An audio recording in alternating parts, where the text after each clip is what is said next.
Neemias capítulo 6, a partir do verso de número 1. Agradecemos a cada irmão em Cristo que tem colaborado para que este culto aconteça. Neemias 6, a partir do 1.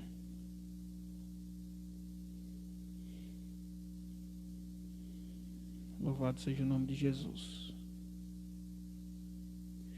Quando Sambalate, Tobias, Gesem, o árabe e o resto dos nossos inimigos ouviram que eu tinha reconstruído a muralha e que nela já não havia brecha nenhuma, ainda que até este tempo eu ainda não tivesse colocado os portões no seu lugar, Sambalate e Gesem mandaram dizer a mim: venha, vamos nos encontrar numa das aldeias do vale de Ono.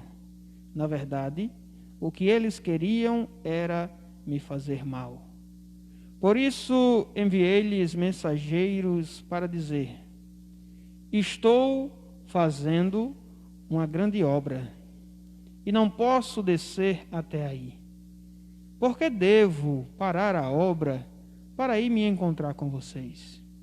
4 vezes eles fizeram o mesmo pedido, mas eu lhes dei sempre a mesma resposta. Então Sambalate me enviou pela 5ª vez o seu servo, que trazia na mão uma carta aberta. Nela estava escrito o seguinte: entre os gentios se ouviu, e Gesem também está dizendo que você e os judeus estão querendo se rebelar e que por isso você está reconstruindo a muralha. Também, segundo se diz, você quer ser o rei deles. E pôs alguns profetas para falarem a respeito de você em Jerusalém, dizendo: ele é o rei de Judá. Ora, isso certamente vai chegar aos ouvidos do rei. Portanto, vem agora e vamos em conjunto conversar a respeito disso. Mandei dizer-lhe: nada disso que você está dizendo aconteceu. Você está inventando tudo. O que todos eles queriam era nos amedrontar. Eles diziam: as mãos deles largarão a obra e ela não será concluída. Agora, pois, ó Deus, fortalece as minhas mãos. Louvado seja o nome de Jesus. Meus amados irmãos, eu sei que já oramos, mas eu gostaria de pedir que vocês orassem por mim em uma simples oração. Uma das coisas que eu tenho aprendido e meditado nesses dias de pregar em alguns lugares é que, por maior que seja a fama do pregador, é a mensagem e não o mensageiro que é importante. Essa palavra que é ministrada nos 4 cantos do mundo e tem levantado homens e mulheres com fama é a palavra de Deus. O louvor, a glória, a honra é dele. Nós somos só instrumentos que transmitem a palavra dele. Então nunca, jamais, se um dia você pregar bem, deixe descer ao seu coração que você é alguma coisa. Deus teve misericórdia da sua vida ou da minha e nos utilizou naquele dia para pregoar a sua palavra.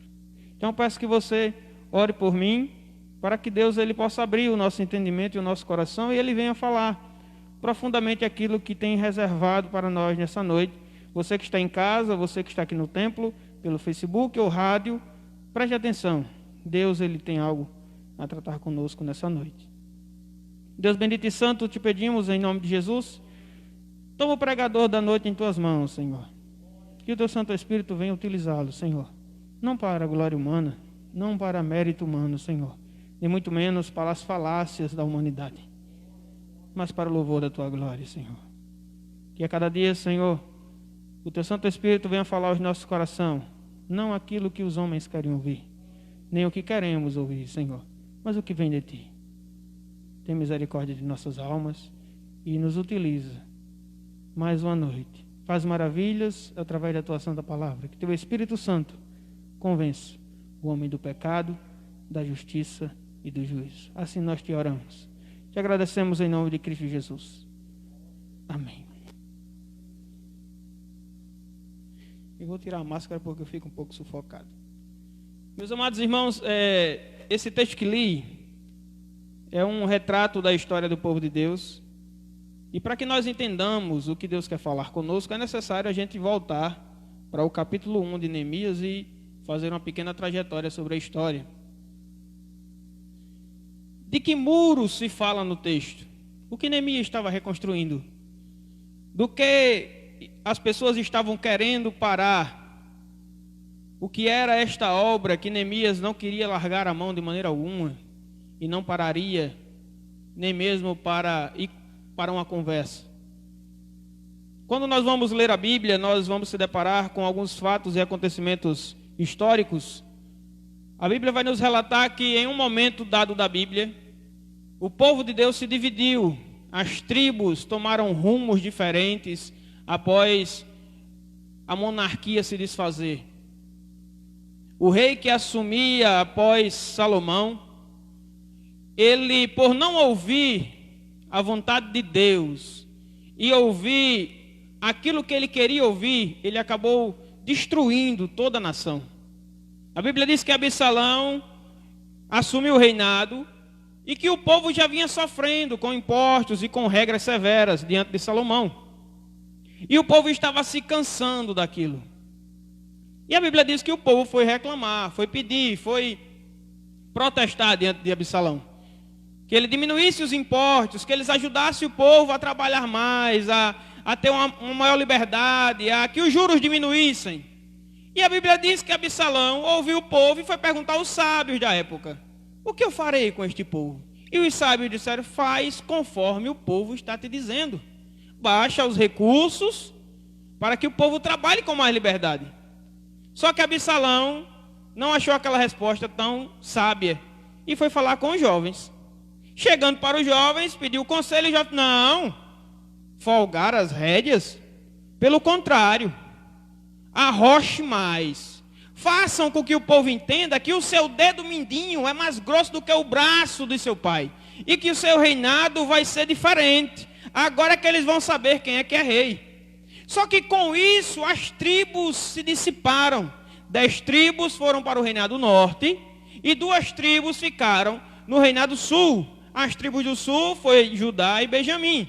E as tribos do norte saíram e possivelmente após tudo isso, depois de invasões dos assírios, houve uma miscigenação. O povo de Israel que estava nas 12 tribos se espalharam, se dissolveram, se misturaram com povos pagãos e veio aí a se findar no povo samaritano. Por isso que nós vamos entender no Novo Testamento que os samaritanos não se dão bem com os judeus, por causa disso tudo. E a Bíblia vai nos mostrar, irmãos, que Nabucodonosor, na Babilônia, ele agora começa a sitiar, a cercar o povo de Deus, a tribo de Judá na época, para tomar posse das suas coisas. E ele tentou 3 invasões. A primeira ele não teve sucesso, levou cativo alguns jovens, que vamos ver Daniel. A segunda invasão ele conseguiu cercar e não conseguiu tanto êxito, mas na terceira ele invade Jerusalém, ele destrói tudo, acaba com tudo, escraviza pessoas e deixa a cidade aterrorizada, as lamúrias, a pior situação do mundo. E aqui em Neemias, no capítulo 1, a Bíblia vai nos mostrar que Neemias trabalhava de copeiro. Ele era o ajudante do rei Artaxerxes. E a Bíblia vai nos mostrar, irmãos, que quando alguns dos seus patrícios, dos seus irmãos, retornavam de Jerusalém, trouxeram notícias a Neemias. E as notícias não eram boas. A Bíblia diz que aqueles mensageiros chegaram para Neemias e disseram: olha, a situação está calamidade. Destruíram, derrubaram as terras, derrubaram o templo, derrubaram tudo, acabaram com tudo. A situação está terrível.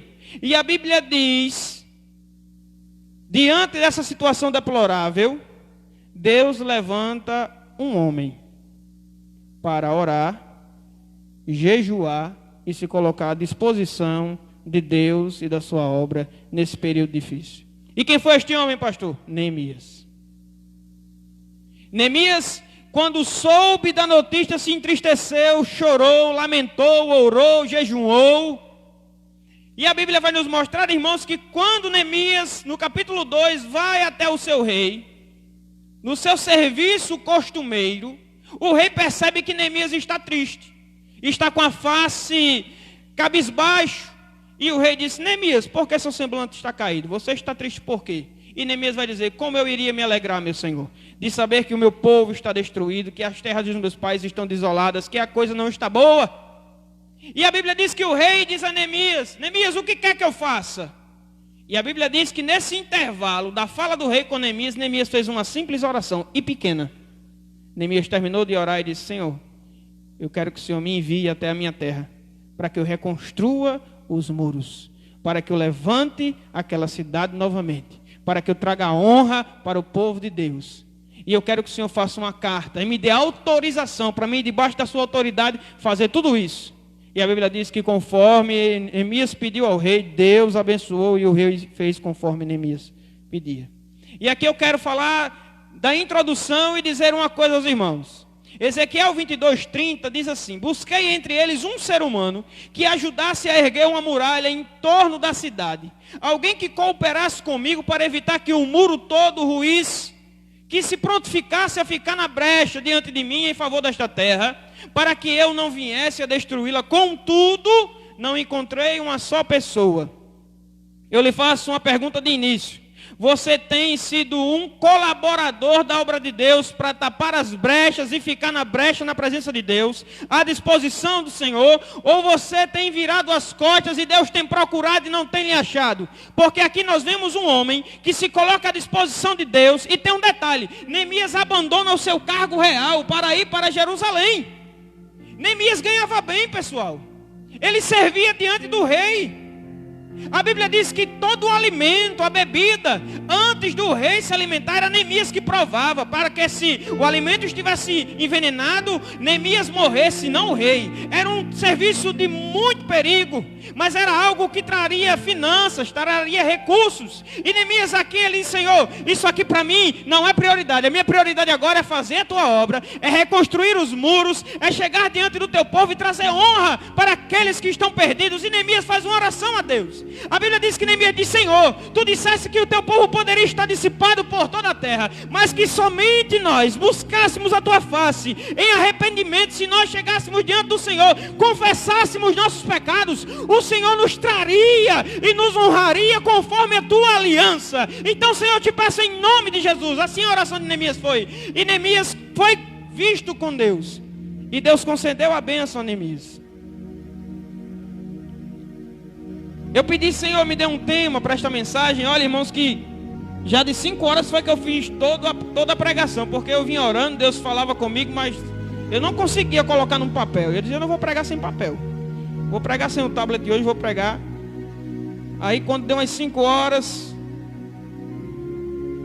fui orar, e Deus ia me dando algumas coisas, eu fui anotando, e veio um tema, e veio uma introdução, e veio um capítulo. E o tema que eu gostaria de trazer aos irmãos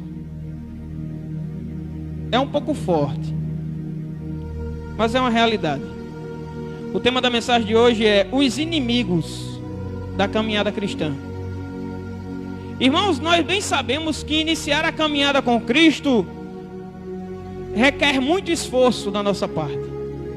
Na nossa caminhada cristã nós vamos ter muitos inimigos de todo tipo que você imaginar. Nós vamos ter inimigos dentro da nossa família. Nós vamos ter inimigos diversos na sociedade. Nós vamos ter inimigos dentro da congregação que nós participamos, entre os irmãos. Nós vamos ter inimigos no nosso trabalho. Nós vamos ter inimigos em muitos lugares. E teremos o principal inimigo de nossas almas, bramando como leão, procurando a quem possa tragar, chamado diabo, a antiga serpente, que tenta todos os dias nos destruir. E a Bíblia vai nos relatar, irmãos, no capítulo 2, que quando Neemias pega a carta, Neemias agora está com o propósito de ir a Jerusalém, reconstruir os muros, trazer novamente uma tranquilidade ao povo de Deus, ver a obra do Senhor novamente voltar a funcionar. A Bíblia diz que os inimigos se levantam. Porque os inimigos não ficam satisfeitos com o avanço na obra de Deus. O inimigo não fica feliz quando eu e você se colocamos à disposição de Deus para fazer a sua obra. O inimigo não fica feliz quando eu e você se colocamos a buscar ao Senhor. Quando eu e você se colocamos a buscar a sua palavra. Quando eu e você buscamos em oração. Se comprometemos com a sua obra e fazemos aquilo que muitos não fazem. Então os inimigos se levantam. E não foi diferente com Neemias. A Bíblia diz que em Neemias 2:10, a Bíblia diz assim: Sambalate o Eronita e Tobias o oficial amonita não esconderam seu profundo desagrado assim que notaram que havia alguém interessado no bem dos israelitas.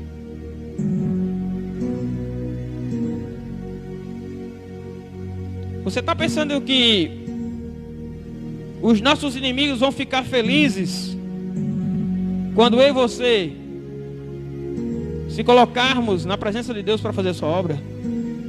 Você pensa que o diabo fica feliz quando eu e você estamos a trabalhar para o Senhor dos Senhores? Você está pensando que o diabo fica feliz quando nós ganhamos almas para o reino? Você acha que o diabo ele fica animado aos nossos inimigos com as nossas vitórias, com as nossas conquistas, com aquilo que Deus tem feito em nossas vidas? De maneira alguma, meu irmão. São inúmeros os inimigos que se levantam na caminhada cristã, porque os nossos inimigos não ficam satisfeitos com a nossa vitória, eles querem ver a nossa derrota. Se você pegar a sua Bíblia e ler no livro de Daniel, capítulo 6, verso 4, a Bíblia diz que o rei daquela época, na Babilônia, colocou Daniel com um dos cargos mais elevados, deu honra a Daniel, porque Daniel era comprometido com Deus. Daniel era comprometido com o propósito de Deus, e Deus tinha falado a Daniel que colocaria ele naquele patamar. E a Bíblia diz, meus irmãos, em Daniel 6,4, o seguinte: mas assim que os seus colegas de liderança e todos os sátrapas tomaram conhecimento dessas intenções do rei, muitos passaram a procurar motivos para acusar Daniel em sua administração e governo. Mas nada de mal conseguiram encontrar. Não puderam achar falta alguma em Daniel e em seu proceder, porquanto ele era leal. Nele não havia desonestidade, desleixo ou erro algum. Deixa eu dizer uma coisa: pode se levantar o inferno, pode se levantar os nossos inimigos, pode se levantar a nossa família, pode se levantar o mundo, pode se levantar os governos, as nações, quem quer que seja, mas se nós permanecermos fiéis a Deus, fiéis à sua aliança, em santidade em sua presença, não encontrarão nada de nos acusar. Olhe para a vida de Paulo. Fizeram de tudo para parar Paulo, irmão. A Bíblia diz que Paulo foi apedrejado, levou quarentena de açoites, passou por naufrágio, humilhação, difamaram Paulo, saíram colocando fofoca na cidade, falando mal de Paulo, fizeram tudo. Mas Paulo vai nos dizer, tudo isso foi para o proveito melhor do Evangelho. Então, se você pensa que a caminhada cristã é um caminho de flores, não se engane. Se lhe disseram isso, lhe enganaram. A caminhada cristã é de muita luta, inimigos, aflições, batalhas imensuráveis. Houve um momento na vida de Paulo que a batalha foi tão grande que Paulo começou a desacreditar da própria vida, a desesperar da própria vida. E Paulo diz, sobreveio sobre mim uma grande aflição, de tal modo que eu comecei a desesperar da minha própria vida. Então vai chegar um dia na nossa vida cristã, na nossa caminhada, que se Deus não estiver do nosso lado, irmãos, a gente tomba, a gente cai, a gente desiste de todas as coisas. Então eu lhe pergunto, que tipo de situação você está enfrentando? Tem inimigos querendo a sua destruição? Tem pessoas querendo parar a sua caminhada? Se tem, se a sua resposta é positiva, você não é o privilegiado. Jesus disse que bem-aventurados que são perseguidos. Bem-aventurados são aqueles que são perseguidos por causa do meu nome, porque dos tais é o reino dos céus. Então glorifica a Deus, porque o diabo só vai perseguir aquele que serve a Jesus. O diabo não persegue aquele que não serve a Jesus. Então se você está sendo perseguido, humilhado, se tem inimigos ao seu derredor, se pessoas estão querendo parar você no caminho de Cristo, glorifique ao Senhor, porque você está no caminho certo. Você está dentro da vontade de Deus. Quando vamos ler Neemias, e no capítulo 3, depois daqueles inimigos afrontarem o povo de Deus começa a trabalhar. E a Bíblia diz que até o ourives trabalhava, até o perfumista trabalhava na obra. Quem trabalha com ouro era o ourives, e agora o ourives estava trabalhando com madeira. O ourives agora estava fazendo massa. O ourives agora estava empenhado em outra tarefa. Sabe o que é isso? É porque o povo de Deus, ele trabalha para Deus. O povo de Deus, ele trabalha na obra do Senhor. Então, se é para mim passar o pano, eu passo o pano. Se é para mim pregar, eu prego. Se é para mim orar, eu oro. Se é para mim abençoar a família, eu abençoo. Se é para mim ir uma visita, eu vou. O povo de Deus não escolhe o cargo que quer fazer. O povo de Deus não escolhe a tarefa. Quando há uma necessidade na obra, o que quer que seja, meu irmão, se coloque à disposição, trabalhe com todo o amor e com toda a dedicação. E aqui vamos ver o povo de Deus trabalhando. O povo de Deus empenhado na obra. Quando eu cheguei em Itaipu, eu não sabia o que era um traço de máximo, não sabia nem o que era enxada. Mas precisava de servente. Precisava de alguém que mexesse um traço. Porque meu sogro, ele vinha trabalhar aqui, era 5:30 da manhã quando ele batia na minha porta. Chegávamos de 6 da manhã aqui na igreja. E não tinha ninguém. Então ele esperava de 6 da manhã até 7:30 quando chegava alguém para fazer o traço de massa. E eu fiquei vendo isso os 2 dias. Não tem condição. Eu tenho que aprender a fazer alguma coisa. Então a obra de Deus nos requer esforço. Há momentos que não tem ninguém, tem só eu e você, então temos que fazer. Não podemos esperar. Porque a Bíblia já nos mostra que a seara é grande e poucos são os trabalhadores. Se formos esperar, irmãos, alguém se colocar à disposição, nós podemos nos colocar à disposição. Entenda de uma vez por todas a obra de Deus. E a Bíblia vai nos mostrar, irmãos, que quando o povo começa a trabalhar, quando o povo começa a se empenhar, quando o povo começa a fazer acontecer, quando as muralhas começam a se erguer, as brechas começam a ser tampadas, a coisa começa a funcionar. Em Neemias capítulo 4 começa a afronta dos inimigos. Quando você começar a fazer a obra de Deus, não se preocupe. Pessoas vão lhe afrontar, porque elas querem parar o seu trabalho. As pessoas vão querer lhe afrontar, os inimigos vão lhe afrontar, porque vão querer parar aquilo que Deus tem colocado em nossas mãos para fazer. No capítulo 4, no verso 1 e 2, a Bíblia diz assim: quando Sambalate tomou conhecimento sobre a obra de restauração das muralhas que estavam implementando, ficou irado. Ridicularizou os judeus e na presença dos seus compatriotas e dos grandes líderes de Samaria exclamou: O que aqueles fracos judeus estão tentando fazer? Será que conseguirão se fortalecer? Irão eles ainda oferecer sacrifícios? Serão capazes de terminar o que iniciaram em um só dia? Talvez até possam ressuscitar pedras de construção dos montes de escombros e de pedras queimadas. Começou a afronta. Era o povo trabalhando e os inimigos perto, afrontando o povo de Deus, desprezando o povo do Senhor, fazendo com que o povo retrocedesse. Pastor, e qual é a atitude que devemos tomar diante de uma afronta? Qual é a atitude que devemos tomar quando as pessoas começam a querer nos humilhar? Quando as pessoas começam a querer nos ridicularizar diante de todos, quando as pessoas começam a criar coisas diante de nós. A atitude de Neemias foi uma só. Diante da afronta, Neemias foi orar. Sabe qual é o nosso problema? É que nós somos afrontados e queremos revidar. Mas a Bíblia não nos ensina a revidar. A Bíblia nos ensina a orar por nossos inimigos. Diante da afronta, a gente quer pagar o mal com o mal, mas a Bíblia diz: pague o mal com o bem. Imagine só, você trabalhando no pesado, rebocando parede, colocando viga, e chega um batalhão de homens diante de você e começa ali a esbanjar palavras de baixo calão com você. Homem, desde de ser besta. Por acaso vocês querem ser o quê? Homem, isso aí vai ser derrubado. Perca tempo de vocês não. E você sabendo o propósito que Deus tem na sua vida. E você sabendo a caminhada que você caminha. E começou, irmãos, as situações acontecerem. E Neemias orando. É o inimigo nos afrontando e a gente orando por ele. Em Jesus, tenha misericórdia, Senhor. Tenha misericórdia desta vida. Tenha misericórdia, Senhor, desta alma.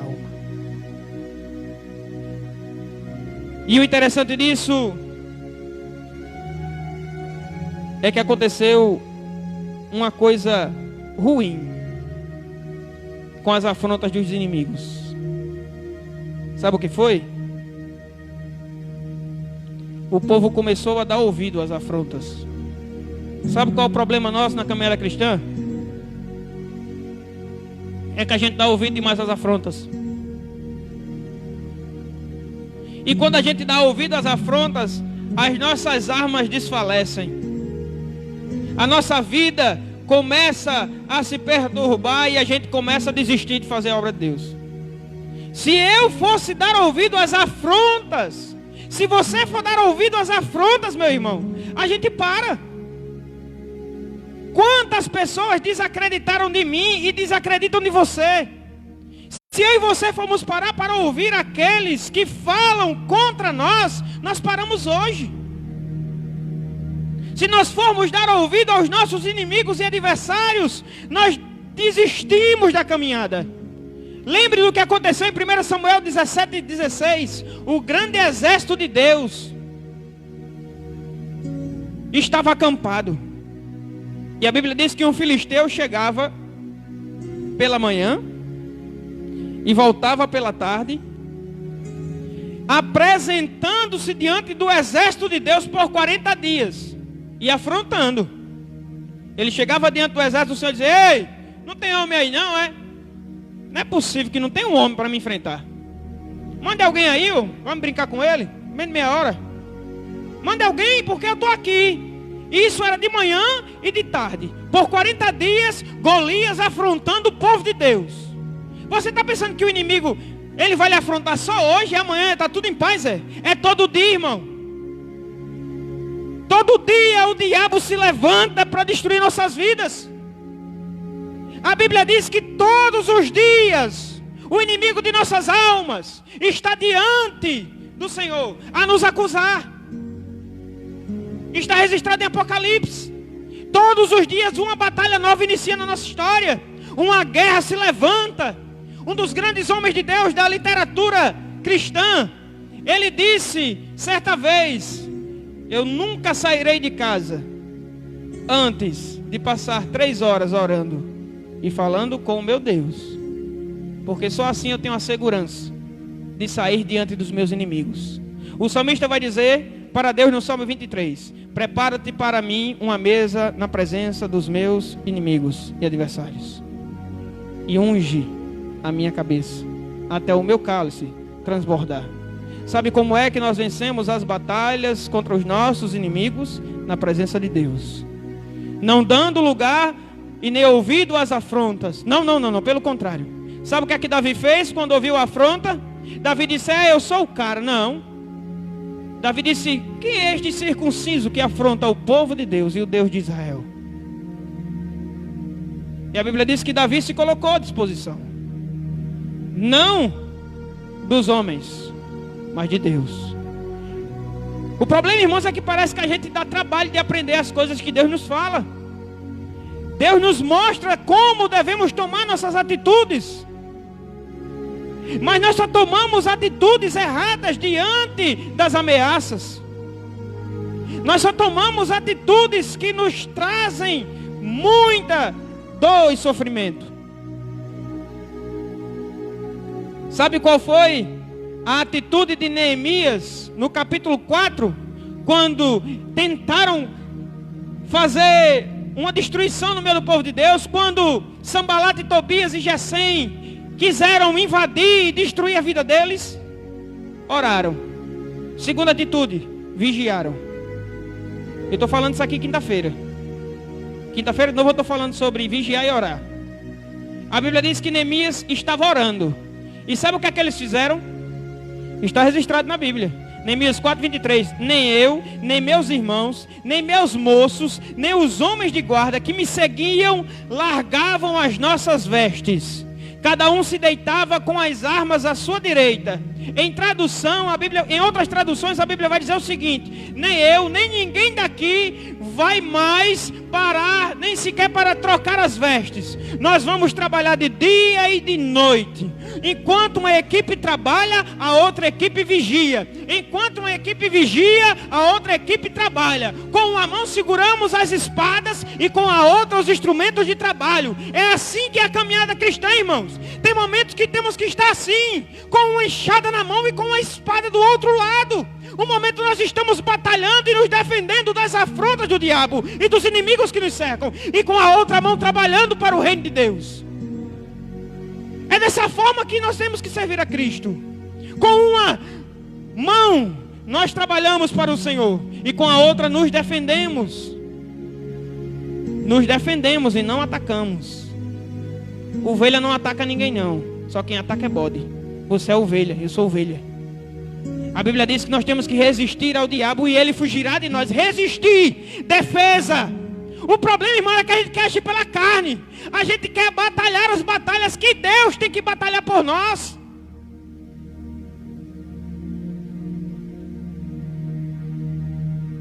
Chegamos ao ponto que li, Neemias 6. Estamos a concluir. A Bíblia diz que em Neemias 6, quando a obra já estava quase pronta, estava quase que no fim da caminhada, chegando à conclusão, quando estava tudo já preparado, faltava colocar só os portões, os inimigos não desistiram.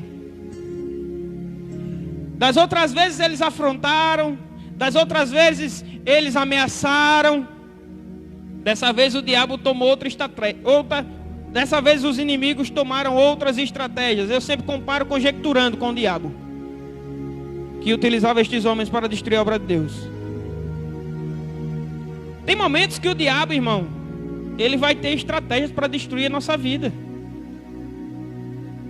O diabo, ele tem a estratégia certa para destruir a nossa caminhada cristã. Você pensa que o diabo brinca de ser diabo, é? Eu estou achando que tem crente que acha que o diabo está tirando férias. Ou tem dia que o diabo tira, eu não sei. Está dormindo, eu acho. Não se engane.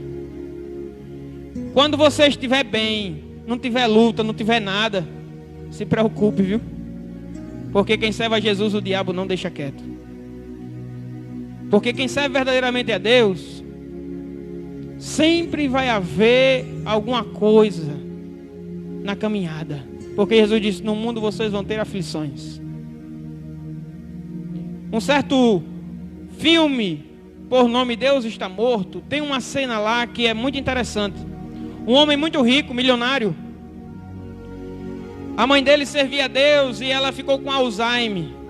E ela esqueceu de tudo, da sua memória, acabou. E ela foi internada em um asilo. Este homem muito rico não acreditava em Deus. Um certo dia foi afrontar sua mãe. A velhinha com Alzheimer, ele sentou em uma cadeira, a senhora sentou no outro. E a velhinha no começo da conversa assim: quem é você? E aquele homem cheio de ganância e arrogante disse: a senhora não sabe quem eu sou, mamãe? De que adiantou, mamãe, servir a um Deus tão fraco como esse? Agora a senhora está aí, em um asilo, não lembra de nada e vai morrer assim esquecida. E eu não estou nem aí para ele. Sou rico, milionário, tenho empresa, sou bem de saúde, estou aqui só alegria. Só que aquele homem rico não esperava Deus usar aquela senhorinha mais. E no filme, a senhorinha olha no olho daquele homem e diz o seguinte: olha, deixa eu lhe dizer uma coisa a você. Você está em uma cela. A porta da cela está aberta. Dentro da cela tem tudo o que você quer. O diabo coloca lá para você mulheres, riqueza, fama, emprego, tudo que você quer. Então você não quer sair da cela. Você está dentro de uma cela, preso, a porta está aberta, mas você não quer sair de lá, porque você está feliz com o que você tem. Mas deixa eu lhe dizer uma coisa, um dia a porta da cela se fecha, e você ficará trancado para a eternidade, e sofrerá as mais piores condenações da história humana, no lago de fogo. E eu estarei com meu Senhor. E aquela senhorinha tira o olhar dele, fica de frente, e passa alguns minutos aquele homem atordoado com o que ouviu. A senhorinha olha para ele e diz: quem é você mesmo? Então nessa noite entenda de uma vez por todas.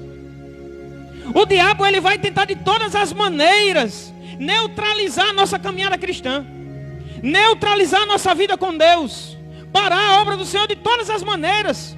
O diabo aqui, utilizando estes homens, manda um convite. Olha só o que o inimigo fez. Um convite, ó. A carta dizia: Neemias, desça até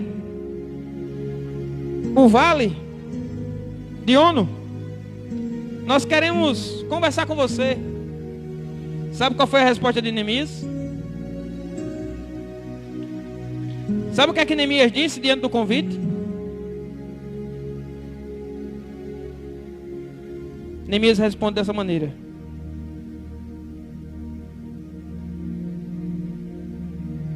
estou fazendo uma grande obra e não posso descer até aí. Por que eu deveria parar a obra para me encontrar com vocês? Eu tenho uma pergunta para lhe fazer. Que tipo de distração tem feito você parar de fazer a obra de Deus? O que é que tem feito você parar de fazer a obra de Deus? São os inimigos? É algum tipo de distração? É algum tipo de situação? É o pecado? É o que tem lhe impedido de fazer a obra de Deus? São as pessoas? É o pastor? É o ministério? É a igreja? O que é que tem lhe impedido de fazer a obra de Deus? O que é que tem lhe distraído? O que é que tem tirado o seu foco? O que tem tirado o seu objetivo? O que tem tirado você da caminhada com Cristo, de fazer a vontade de Cristo? Quais são os convites que chegam até você? Por que é que eu e você deixamos a obra de Deus de lado muitas das vezes? É por causa das pessoas? Porque se for, você está errado, e eu também. A obra é de Deus e não das pessoas. Quando eu paro de fazer a obra de Deus por causa de alguém, eu estou dizendo a Deus: Deus, eu não faço a obra por causa do Senhor, eu faço a obra por causa de fulano. Aí por causa de fulano agora eu não vou fazer mais não. Então você está dizendo para Deus: Deus, eu não faço a obra para ti, eu faço a obra para homens. Não fomos chamados para fazer a obra para homens, somos chamados para fazer a obra para Deus. E se fazemos a obra para Deus, a glória é de Deus, o louvor é para Deus, a pregação é para Deus. Se eu oro é para Deus, se eu dou aleluia é para Deus, se eu oferta é para Deus, se eu dizimo é para Deus. Eu não estou nem aí para que os homens pensam de mim, eu não estou nem aí para que os homens falam de mim. Eu estou muito interessado no que Deus pensa da minha vida. O problema, irmãos, é que nós parece que em alguns momentos nós fazemos a obra para Deus, para os homens e não para Deus. Deus nos dá algumas missões para cumprirmos em sua obra, e qualquer coisa que alguém nos faz, nós queremos parar. Não vou fazer mais não. Por causa da irmã, por causa do irmão, por causa de não sei quem, um vai se converter, você faz para Deus e não para os homens. Se eu for aceitar o meu chamado de ser pastor e for ficar querendo agradar A, B, C ou D e não fazer a obra para Deus, eu vou parar hoje, irmãos. Porque está assim de gente que quer que eu pare. Está assim de gente que quer que eu desista. Eu me lembro no período da reforma, quantas e quantas pessoas me diziam que não ia concluir. E irmãos da igreja, um dia, a irmã Gracinha está ouvindo, ela vai saber. Eu estava na maior luta do mundo, tinha dinheiro, tinha nada, a irmã Gracinha vai entrando dentro do templo. A igreja toda derrubada, parede lá atrás. A irmã Gracinha, quando entra, que vem, começa logo a chorar. Eu olhei assim para a irmã Gracinha, eu disse: irmã Gracinha, não acredito que a senhora está chorando não. Estou chorando. Irmã Gracinha, já estou na luta maior do mundo. Não tem recurso, não tem nada. A senhora vem para cá para chorar, mulher. Não, pastor, porque é difícil demais, pastor. Só olha, vamos fazer assim. Ore por mim, ore pela obra, vá para casa. Quando a obra estiver pronta, a senhora vem. Ah, essa pois está certo. A irmã Gracinha voltou a vir na igreja, quando estava quase tudo pronto. Então há momentos, se eu pego o choro dela aí e fico com aquilo também para mim, eu ia pensar, eu vou desistir também. Realmente, uma mulher de oração como a irmã Gracinha me dizendo aquilo, eu ia dizer, pronto, agora não tem mais jeito não. Se a mulher de oração da igreja, uma senhora que está há tanto tempo, ela já não está acreditando tanto que vai dar certo, imagine eu, que cheguei ontem, não sabia fazer um traço de massa. Mas deixa eu lhe dizer uma coisa, quando fazemos para Deus, Deus se responsabiliza. Quando nós se colocamos diante de Deus, Deus toma a frente da batalha. Deus está do nosso lado, irmão. A pergunta é, você tem deixado a obra de Deus de lado? Um crente que não faz a obra de Deus, de maneira alguma, ele não serve a Deus. Que é isso, pastor? Vai devagar. Não, é isso mesmo. Um crente que não faz a obra de Deus, de nada. Ele não se envolve na obra de Deus em nada. Pronto, ele não serve a Deus. Pronto, é simples. Não tem como eu servir o Deus dos céus se eu não me mobilizo, se eu não me envolvo com a obra que é dele, irmão. Não tem como.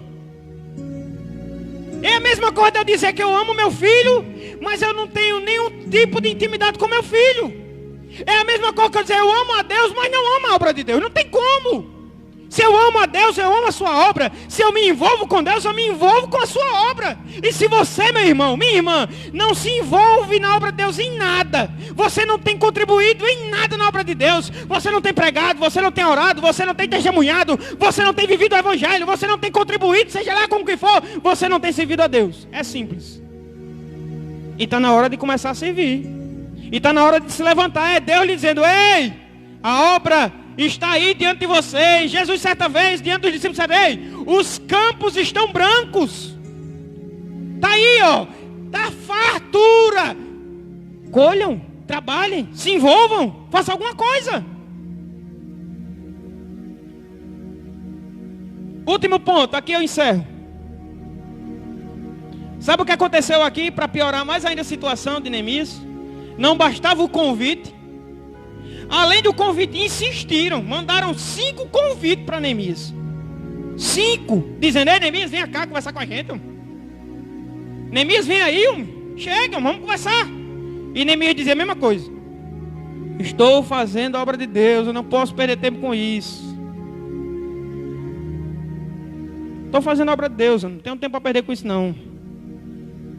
Quando aquelas situações chegarem dentro de nós, a gente diz assim, irmão, não tenho tempo para perder com isso não, eu estou envolvido com Deus, meu negócio é outro, deixa para lá. Só que para piorar a situação, mandaram o quinto convite, e esse convite veio para matar Neemias mesmo. Se Neemias não está com Jesus, se Neemias não ora, Neemias cai aqui ligeiro.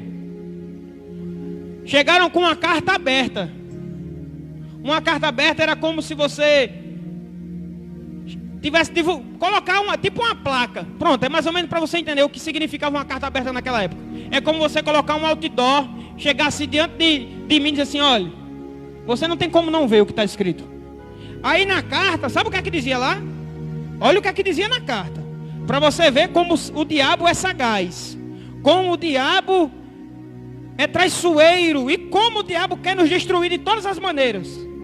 Olha o que é que dizia. Entre os gentios se ouviu. E Gesem também está dizendo que você e os judeus estão querendo se rebelar e que por isso você está reconstruindo a muralha. Também, segundo se diz, você quer ser o rei deles. Olha a outra acusação que fizeram a Neemias. Dizendo, e pôs alguns profetas, dizendo que Neemias tinha colocado profetas para falarem a respeito dele mesmo e em Jerusalém dizendo, ele é rei de Judá. Ora, isso certamente vai chegar aos ouvidos do seu rei, Neemias. Portanto, vem agora e vamos conversar. Você não veio até agora, mas agora a situação piorou. Venha conversar a respeito disso. Sabe o que é que Neemias disse? Diante das acusações, tudo aí foi acusação, irmão. É acusação. Olha, disseram que Neemias queria ser rei. disseram que Neemias ia se rebelar, disseram que Neemias levantou profeta para profetizar que ele era o cara, disseram um monte de coisa. Aí qual foi o que Neemias fez, pastor? Agora isso aí é muito difícil. Sabe o que Neemias fez? Respondeu. Olha, respondeu Neemias: nada disso que você está dizendo aconteceu. Você está inventando tudo. O que todos eles queriam era amedrontar. Eles diziam: as mãos deles largarão a obra e ela não será concluída. Era isso a intenção dos inimigos. Aí Neemias vai e diz assim: agora pois, ó Deus, fortalece as minhas mãos. Deixa eu lhe dizer uma coisa para você entender de uma vez por todas. Sabe qual é o maior problema hoje da humanidade? É que nós vivemos de acordo com o que as pessoas dizem da gente. Nós queremos viver em concernência do que as pessoas falam de mim, do que as pessoas comentam sobre mim, do que as pessoas levam sobre mim. As pessoas vivem de boatos. E Hernandes Dias Lopes disse que boatos é o seguinte: você sobe numa montanha, joga um saco de penas para o ar e não tem mais como você recolher todas as penas, porque já foi, espalhou a conversa. É boato. E nós, irmãos, parece que nós vivemos querendo agradar todo mundo. Nós vivemos pela vida dos outros. Parece que é os outros que pagam nossas contas, parece que é os outros que vêm com a gente para a igreja, parece que é os outros que oram e não a gente. Parece que tudo é os outros. Nós vivemos em concernência aos outros. Muitos crentes usam roupa por causa dos outros. Não, eu tenho que ir assim porque o povo vai ver. Sabe o maior detalhe disso tudo? É que Deus nos sonda e nos conhece. Ponto final. Resolveu. Sabe qual foi a visão do diabo diante de Jó e diante de Deus? Deus, ele lhe serve porque o Senhor lhe dá tudo nas mãos dele. Sabe qual foi a visão de Deus diante do diabo? Jó é íntegro, reto, teme a mim, se desvia do mal. Vá lá e toque, faça o que você quiser. Eu conheço ele. Sabe o que é que importa para nós, irmão? Não é o que o diabo diz, não é o que os inimigos dizem, não é o que a igreja diz, não é o que os irmãos dizem, não é o que o mundo diz. O que importa verdadeiramente é o que Deus diz sobre nós. O que importa é o que Deus vê de nós e não o que os outros veem. Porque os outros já me viram de muitas maneiras. Ah, irmão, se eu for dizer aqui o que o povo me vê, o que o povo pensa de mim, o que o povo acha de mim, irmão, eu paro amanhã a caminhada. Sabe o que é que importa? Deus, ele me sonda e me conhece. O salmista diz: ele sonda o meu levantar e o meu deitar. De longe, ele entende os meus passos. Antes que a palavra se forme em minha boca, o Senhor a conhece. Sabe qual é o nosso problema? A gente se preocupa demais com o que os outros acham e pensam a nosso respeito. Se preocupe com isso não, meu irmão. Deus, ele nos conhece. Deus, ele nos sonda. Deus conhece muito bem da gente. Enquanto as pessoas estão difamando a nossa imagem, estão mentindo contra nós, levantando falso testemunho, levando boatos a lugares, Deus continua em nossa vida. Isso é o que importa. É melhor estar diante de Deus em sinceridade e em verdade, do que ficar dando ouvidos ao que o mundo diz, o que as pessoas dizem, o que as pessoas sabem.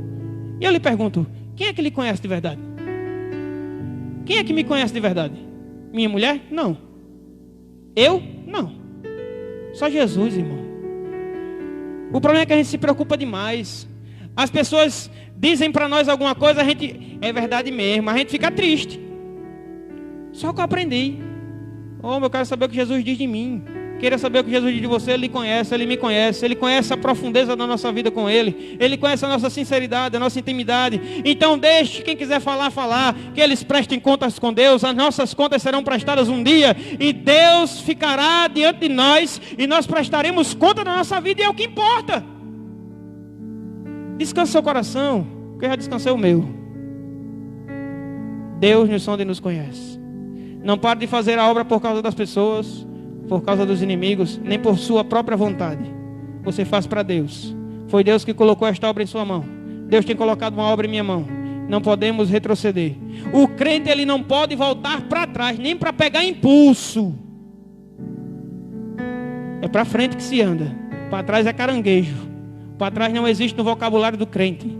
Deus disse que se nós retrocedermos, a alma de Deus não tinha prazer na gente. Então não existe esse negócio de desistir. Não existe esse negócio de largar a mão. Não existe esse negócio de botar a mão no arado e depois querer soltar. Não, não. Colocou a mão, vai até o fim. Começou a caminhada com Jesus, vai até a linha final. Então a palavra desistir não existe para nós, irmãos. É céu. É chegada. É concluir a obra que Deus tem colocado em nossas mãos. Estamos bem pertinho de concluir. Neemias estava bem pertinho de terminar, faltava botar só os portões. Aí Neemias ia esquentar com o que os inimigos iam dizer, irmão. Neemias estava bem pertinho do céu. Homem, fica para lá tu mesmo com tuas ideias, com teus negócios. Olha, a língua que nos difama, se ela não tem razão naquilo que fala, ela nos dá mais ibope, que deixa falar, morrer para lá, entortar, fazer o que quiser. Deus nos sonda e nos conhece, ponto final. Vamos fazer a obra de Deus, vamos caminhar para o céu e vamos viver com Cristo até a eternidade, e isso nos basta. Então nunca pare de fazer a obra de Deus, irmão, por causa de ninguém. Só pare se o Deus da obra disser: ei, meu servo, pare. Enquanto Ele não disser pare, continue. Porque nós fazemos para Ele. E para Ele vale a pena fazer. Louvamos ao Senhor por tudo. Nesse momento vamos orar. Vamos agradecer a Deus por mais uma noite. Terça-feira, se Deus permitir, é culto de oração. Sexta-feira, já avisa aos irmãos. Os irmãos vão ouvir por aí na cidade. Eu vou passar ao vivo pelo Face, se Deus permitir.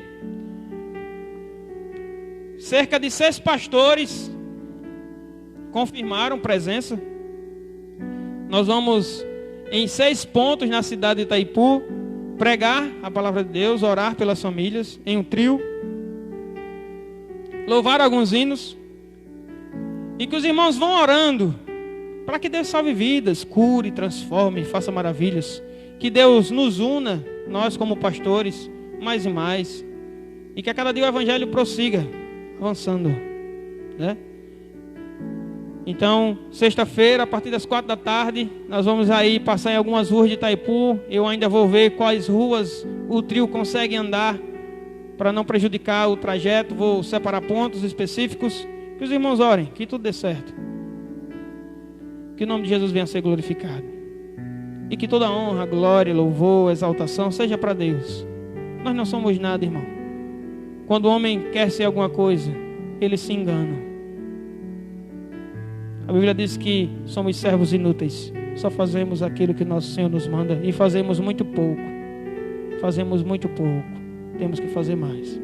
Oremos ao Senhor. Você que está ouvindo pela rádio ou Face, se você quer se envolver com Deus em sua obra, se envolver com o Senhor, entregar sua vida a Jesus ou retornar à caminhada, coloque uma mensagem, mande uma mensagem, fale com alguém, entregue sua vida a Jesus. Ele quer salvar a sua história.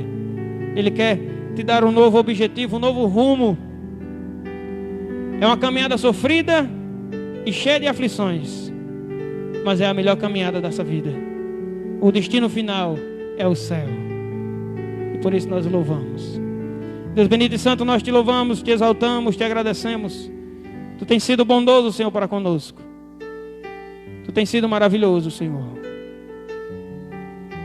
Deus querido, tu tens observado, Senhor, e visto a tua obra dos altos céus. Tu sabes, Senhor, quantas pessoas estão comprometidas contigo e quantas não estão. Te pedimos, Senhor, em nome de Jesus, fortalece as mãos que estão fracas. Fortalece os joelhos que já estão a vacilar. Ergue o teu povo, Senhor. A tua palavra nos mostra em Neemias que teve um momento que o povo, diante das afrontas, começou a querer desistir porque estava dando ouvido aos inimigos. Ó Senhor, tapa os nossos ouvidos, Senhor. Que palavra de maldição, Senhor, não tenha nenhum efeito contra a nossa vida. Que o Senhor venha, Senhor, nos protegendo do homem mau, do homem sanguinário, dos pés que se avançam para derramar o sangue. Tu nos conheces, Tu nos sonda. Que a cada dia as nossas mãos possam ficar mais firmes no arado, Senhor. Que a cada dia nós prossigamos em linha reta, fazendo a Tua vontade. Não nos permite, Senhor, desistir da Tua obra, ao qual o Senhor tem colocado em nossas mãos. Te pedimos força, Senhor, porque há momentos que pensamos em parar, momentos que pensamos, Senhor, em largar a mão e olhar para trás. Mas Teu Espírito Santo todos os dias vem falando ao nosso coração. É até o fim que se caminha com Cristo. Aqueles que permanecerem fiéis até o fim serão salvos. Ó Deus querido, mesmo fraquinho, Senhor, mas faz com que o teu povo fraco, mas forte em ti, chegue até o céu. Toma em tuas mãos o teu povo, Senhor, as vidas que estão a ouvir esse serviço de som. Vem fortalecendo o teu povo, Senhor. Nos faz envolvidos contigo, Senhor. Nos ajuda, Senhor, a contribuir em tua obra, em qualquer área que seja. Seja passando um pano no chão, Senhor, abrindo uma porta, seja pregando, orando, Senhor, seja abençoando, seja fazendo alguma coisa, mas que nós façamos, Senhor, e que a tua obra venha avançar, e que a cada dia o Senhor se alegre do nosso compromisso contigo. Toma em tuas mãos o ministério, toma em tuas mãos a tua igreja, esta semana que se inicia, faz maravilhas, que em nome de Jesus, a cada dia nós venhamos estar mais firmes e convictos do chamado do Senhor em nossas vidas, que a cada dia, Senhor, nós venhamos estar mais fortes, tampando as brechas dos muros, para que o teu povo venha continuar sendo honrado e exaltado nesta terra. Te louvamos, te amamos, Jesus, muito obrigado. Que esta palavra faça morada em nosso coração, e que a cada dia, em cada afronta, em cada aflição, em cada inimigo que se levantar contra nossas vidas, nós venhamos lembrar de Neemias e não desistir jamais, e tomar a única atitude que nos cabe, Senhor, que é orar, é clamar a Ti. Nos ajuda, Senhor, porque não é fácil orar e clamar por nossos inimigos, mas é necessário. É assim que provamos, Senhor, o nosso caráter contigo. É assim que provamos, Senhor, e vemos o quanto Te servimos. Conforme Jesus, sentando à mesa com o seu maior inimigo, aquele que se entregou com Ele, que mesmo o beijando na face, Senhor, Ele chamou de amigo. Nos ajuda, Senhor, a ser parecidos com Jesus, a amar os nossos inimigos e orar por quem nos persegue. É orando que vencemos, Senhor. É orando que o Senhor batalha as batalhas por nós. Te amamos. Nós te agradecemos nessa noite, Senhor, por tudo em nome de Jesus. Amém. Estenda vossas mãos. Que o amor de Deus, que a graça do Senhor e Salvador Jesus Cristo, que a comunhão e consolação do Espírito Santo seja com todo o povo de Deus, hoje e para todos sempre, que todos possam dizer amém. Que Deus te abençoe e te guarde. Que esta semana seja uma semana de bênção. Que a bênção do Senhor seja sobre sua família, seu lar, sua casa. Que Deus te abençoe muito em nome de Jesus.